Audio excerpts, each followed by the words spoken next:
Hey Heights family, if you were with us this morning, you got to hear some of the conversation around reopening. We're calling it re-entering our physical spaces and experiences. And so we're just excited to let you know where we're at with that process. We want to make sure that we're clear in our communication and where we're at so that you know how to plan and move forward accordingly.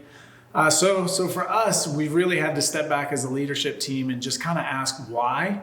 How did we get here? What was our decision making in that process? And as we step back and we've kind of leaned into the why, what we've found is the reason we stepped away has always been to love well and protect people, especially the vulnerable amongst us, both within the church family and our community. And so as we've kind of really wrestled with this conversation around how do you reopen, what does that look like, with wisdom from organizations around us, from the government, especially the White House, to CDC and state officials and state health, we're just really listening to what are they saying at this time? What does it look like? We hear a lot about phasing. And so for us with this reentry process, we're looking at, okay, how do we continue to love well? How do we protect, again, both our church family and our community at large?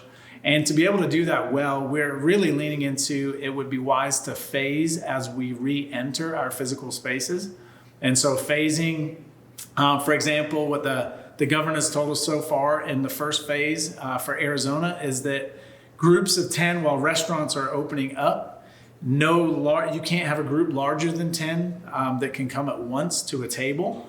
And so we're still leaning into that gatherings of 10 or more at this moment aren't wise. And so we're just stepping back and going, it wouldn't be wise to re-enter with our full physical gathering at this point. And so what we are excited about is we know with the phases, those numbers change. They can change according to the interpretation of what we need at what time. But let's say that grows to 50 in phase 2, then we know life groups can re-enter, that we can begin taking Hebrews 10:25 about gathering together, and we can apply that on a weekly basis. We can get in community and spend time together. And so we're kind of just leaning into that, going, there are things that we can re-enter as each phase unfolds. But for now, for us to love well, we know that opening our physical campus at this point is not going to be the best option for us. And so while we're excited because we do get to move forward, we are moving forward towards re-entering, we also know that it's a time where we get to step in and go, okay, how do we love well those that God's put in our path? And how do we protect one another?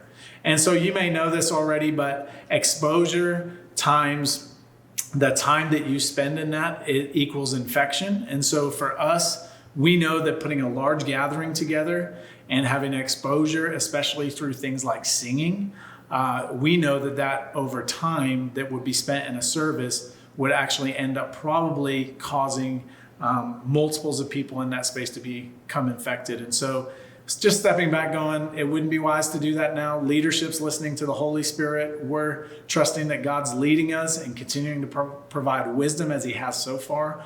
And so we're just trusting that. What you need to hear is we don't have a date. While you may hear some other churches giving dates of when they're reopening, our reentry to our physical experiences at this point, we do not have a date. We're just trusting that as we walk through these phases that the government and CDC and health officials and our own governor begins to lay out, we'll walk through those with the best wisdom we can. And you need to hear this. We cannot wait to get everybody back and have a party together. We can't wait to see you. We can't wait to celebrate. But we also want to do that at a time where wisdom prevails and it works in a way that loves well and protects everyone around us. We hope this helps. We hope this makes sense. We hope this clarifies some stuff. We'll keep giving you more information as we move forward. But Heights family, we love you so much and cannot wait for the day that we get to re-enter our spaces, hopefully life groups real soon.